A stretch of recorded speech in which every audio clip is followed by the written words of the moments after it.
আজকে সকালে ছেলে কাজে গেল, আমিও কাজে গেলাম।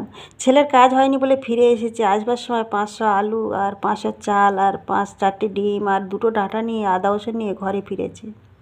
আমি কাজে থেকে এসে ডাঁটা দেখে আমি খুব খুশি। তখন ছেলে বলল, মা ডাঁটা দুটো রেখে দাও, মাছের ঝোল খাবো। হায় রে কপাল, মাছ কবে জুটবে তারও ঠিক নেই। তার থেকে ডাঁটা দিয়ে আলু দিয়ে মার ডিম দিয়ে ঝোল করি।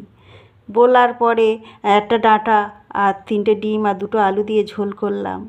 সেদিনকে নাকি ভালো হয়নি, পেঁয়াজ রসুন ছিল না, তাই পেঁয়াজ রসুন দিয়ে ভালো করে ডিমের তরকারিটা বানানোর পরে ছেলে ঘুমাচ্ছিল। ছেলেকে ডাকলাম, আয় বাবা খাবি আয়। ছেলে বলল, না মা আমি এখন খাবো না, আমি চানটা করে আসি। তুমি খেয়ে নাও, তোমার তো ওষুধ খেতে হবে মা, তুমি খেয়ে নাও। তখন আমি তো বললাম, হ্যাঁ আমার তো 2টো বাজে, আমার তো ওষুধ খেতে হবে। আমি তখন খেয়ে নিলাম, ছেলের বেড়ে রেখে দিলাম। অনেক দিন বাদে ডাঁটা খেলাম,